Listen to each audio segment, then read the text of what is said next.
Good afternoon, everyone. Steve, are you there? I am. So here we are again at the Craft Beer Professionals Group Fall Conference. And if you are joining looking for the Retail Merchandising Success webinar or session, you've found us. I think I'll go ahead and get started. I want to thank Andrew, of course, for hosting this great event and for inviting us. And my name is Steve Schmidt, and I'm here with my brother Scott Schmidt, and we are the co-founders of Promote the Brew. And at Promote the Brew, we offer training courses and services that help tap rooms and breweries manage their retail merchandising program and build traffic to what we call butts in bar stools. And an example of that would be, recently what's been hot is we've been doing geofencing campaigns for breweries. Now, this program is going to be on merchandising success. And one of the things that we find is that, if you don't know if you're losing money, breaking even, or making money on your retail merchandising program, that could be a problem. You could really be what we call draining the tap, right? And especially post-COVID these days, continuing to fund a black hole in your business is dangerous. So we've developed several tools for merchandising, for effective merchandising of branded merchandise. And to introduce this tool, Scott's going to talk a little bit about how it got created and take it from here, Scott. Thank you, Steve. Years ago in a previous job, I worked with Amy Oding, who I met while she was in the Retail Environment Group at Harley-Davidson. The Retail Environment Group is in charge of developing the dealer retail space. From the walls to hardware, images, and audio, the Retail Environment Group created the retail experience a consumer had when they entered a Harley-Davidson dealership. Once we both left our previous employers, we maintained our friendship and would meet quarterly at a different brewery around southeastern Wisconsin. As we met, we would catch up on current things in our lives, and we would then turn to discussing the retail display in the tap room we were at. Over time, we began to realize a recurring theme with each of the tap rooms' retail space. It always seemed to be lots of product with the same logo in multiple colors, poorly displayed with handwritten pricing signs, and these displays were always tucked away in the corner or behind the bar and unreachable by the consumer. We began to ask the staff about the displays and received a lot of information that began to show us the people involved in these programs lacked the retail program knowledge and experience needed to effectively manage that program. So we began a conversation, and it turned to what we could do that would be an easy win for a program manager, that would give them a tool to develop their program that was easy to use and something they could replicate each year. We sat down and developed what we call the product timeline. The product timeline allows you to plan your entire line, core and seasonal products, and provide you with a view of the entire program by month for an entire year. At a glance, your product timeline allows you to see pre-planned product launches, events, and seasonal product launches such as Black Friday beer, St. Patrick's Day, Christmas, IPA Day. It also allowed you to see how many items were in your program, the number of products displayed during each month, seasonal items, when to display, when to discount, and when to remove those products, when to begin a design and production process for new items. And so now let's show you how to develop a product timeline for your brewery. Steve is going to pull up a blank spreadsheet to get us started. And I'm going to turn off my camera so as not to distract you. Okay, so to start, in column A, we list out all of your products. We're going to start with 10 of the most popular products for this demonstration. Those being the work shirt, the short sleeve logo t-shirt, a trucker cap, a baseball t-shirt, a polo shirt, a tank top, a long sleeve t-shirt, a flannel shirt, a knit cap, and a hoodie. Now that we've got those items listed, let's organize these into categories. Let's start with core products and seasonal. Put a heading for the core products at the top of column A, Steve, and below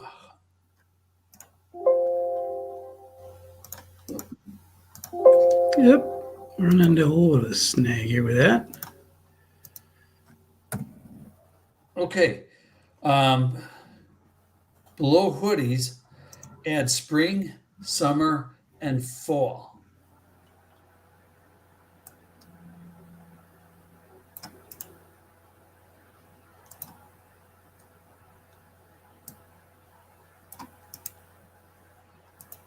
Yep, wrong way. Okay. Spring is usually February through April. Summer, May through July. Fall is August through October. And winter is November through January. And these are the periods that we call seasonal. Now that we have those up, let's organize the products into the appropriate categories. Core products are the items that you sell every day. These are the branded items with your primary and secondary logo that seldom change. Across the top, we'll start to put in the months of the year, starting with January.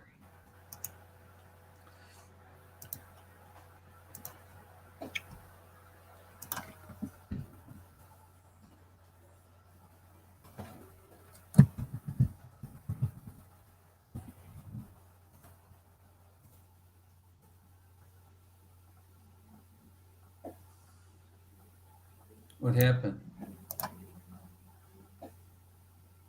There we go. Okay. All right. So now that we got the months of the year across the top, the next step is to use the product timeline to schedule our pricing strategy. For this, though, we'll need to create a key at the bottom of the page just below hoodies. The first item in the key is display full.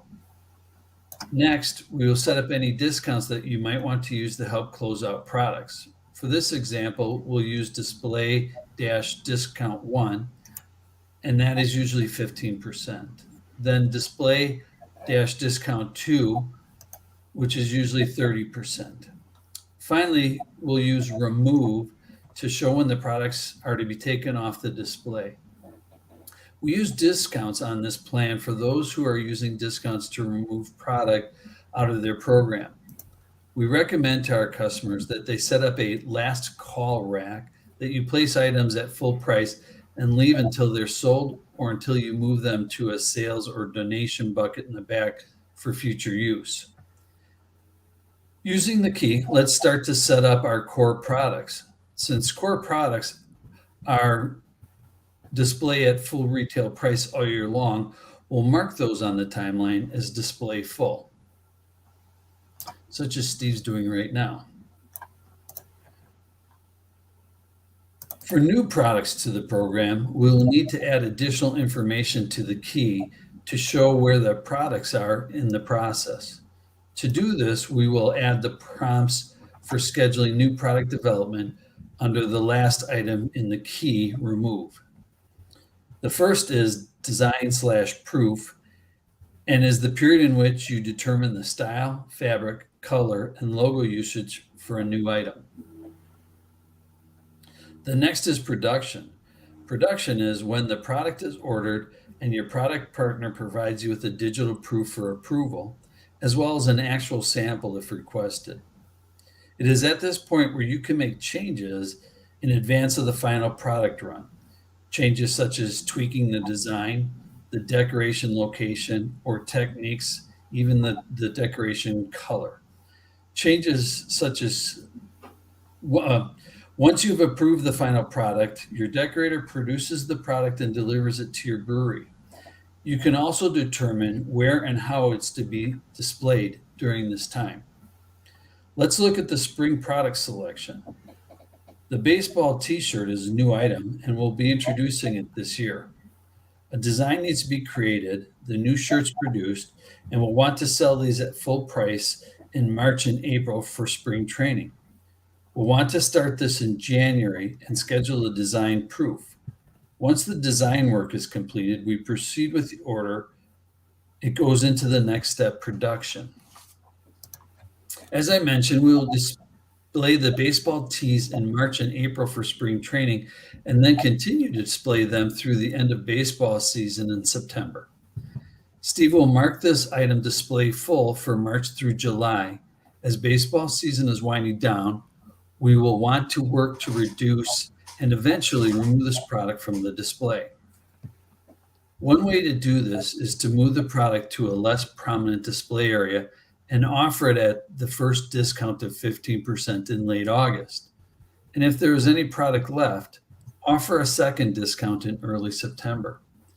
Any product that is not sold in October will be removed from the display.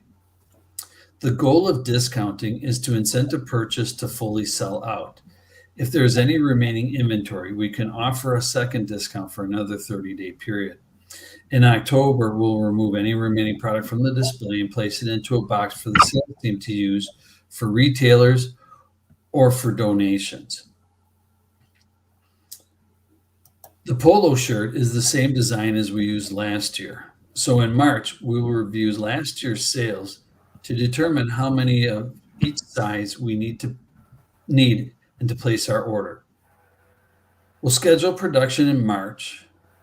And we know from previous year that by displaying these at full retail price in April and May, we usually sell out. However, for the plan, we'll add a single discount in June and remove in July. So on another note, spring is February through April, and this time is also a transition time from winter products to summer products. This is when you discount your heavier winter products such as coats, knit caps, full fabrics, and heavy hoodies. We transition to long sleeve t-shirts, long sleeve polos, lighter hoodies, and then begin to introduce your early summer items such as t-shirts and truckers caps. So Steve, let's jump down to the winter section and set up our discounts and removal dates to coordinate with our spring product launches. Flannel shirts. Let's start in February with discount 1 and discount 2 in March, with the product removal in April. And let's do the same for the knit caps.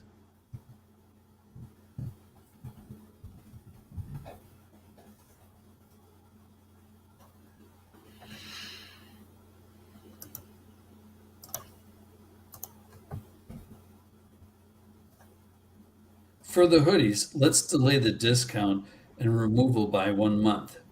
Let's start the discount in March and leave these on display into June before removing.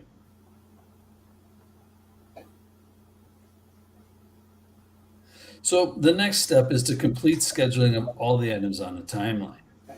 Take each item and work them from left to right until your plan is complete. Here is what a completed inventory timeline plan should look like. Now, let's say you create a plan for your brewery and kick it off in January. Your core item selections shouldn't really change much. However, in February, you decide to add a t-shirt to promote a weekend festival at your brewery. That festival will be in June. It's easy to add items to your product timeline. Let's say you want to display full in May and June and remove in July. Let's add in display full in May and June, and then work back for design, proof, and production in March and April.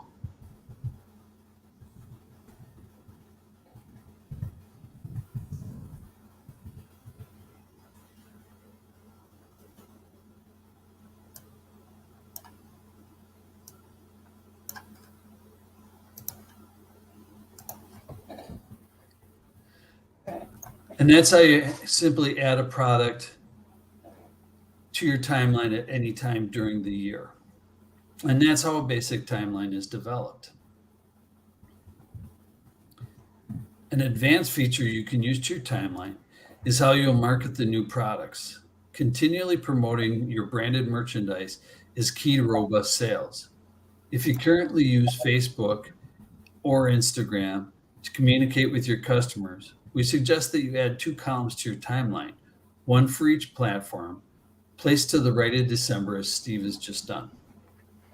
Let's use the long sleeve t-shirt, for example. Your timeline shows these will be delivered in September, and you plan to begin displaying them in early October.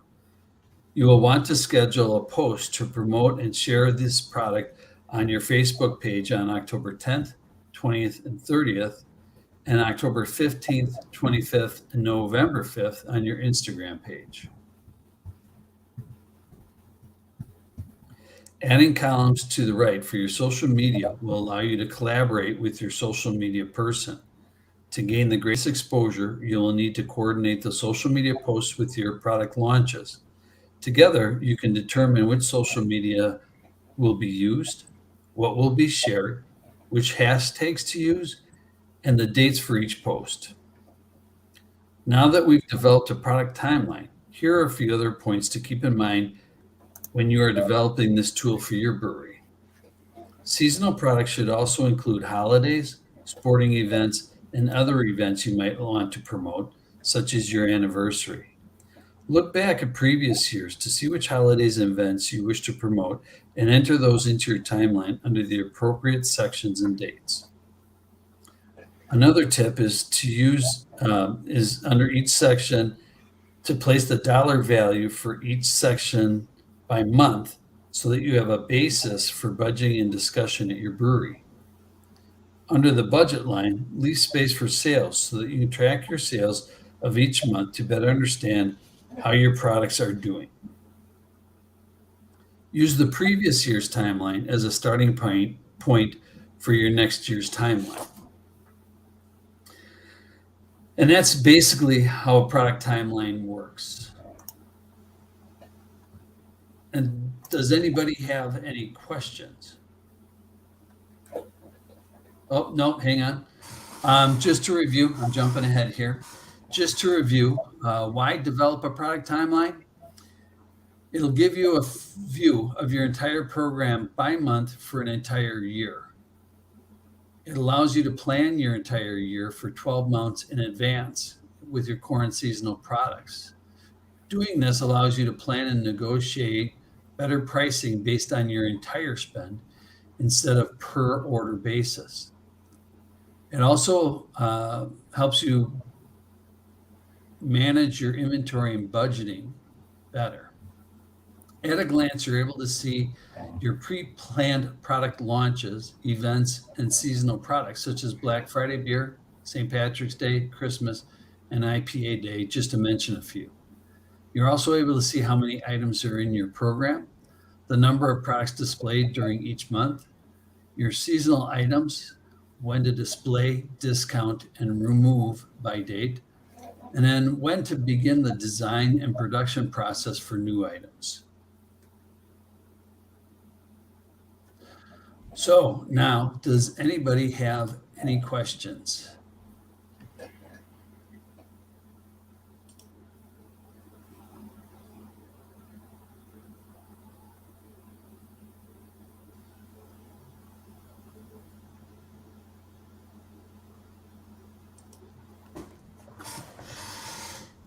All right, I know we kind of ran a little fast on that. I'm from the Midwest and I talk really fast, so I apologize for that.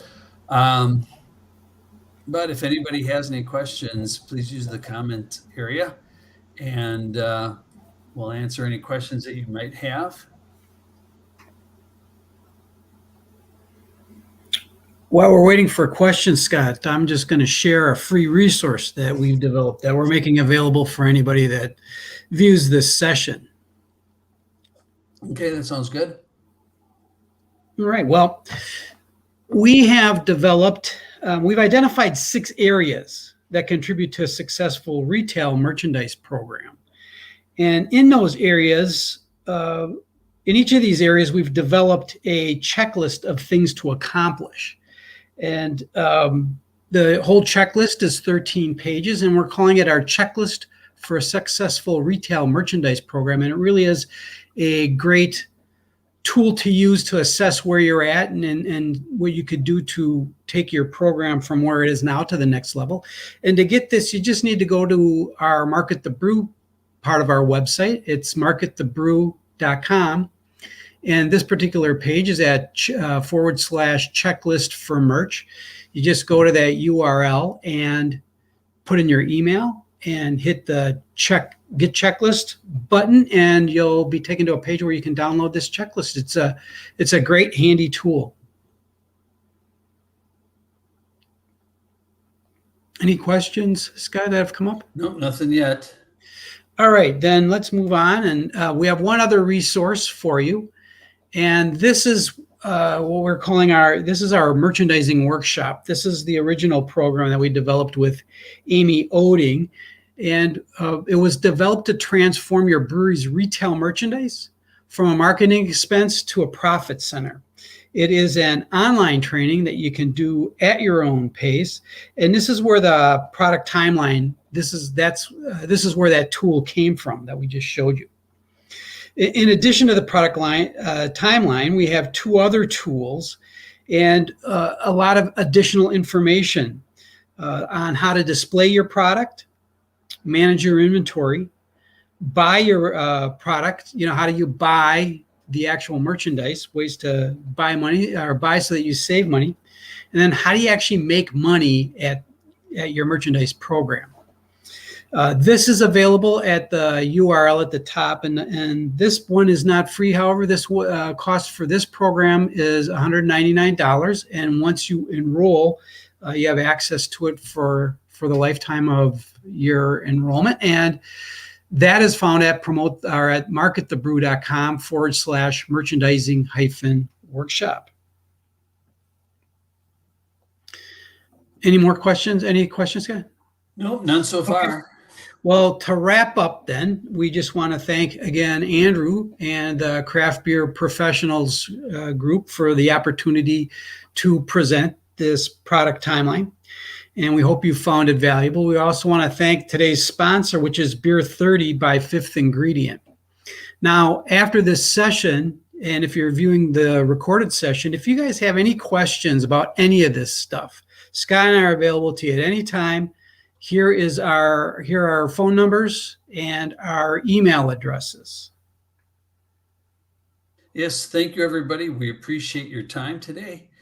And we look forward to talking to you on an individual basis in regards to your retail program and areas we might be able to help you gain greater success, lower your costs, and improve profitability.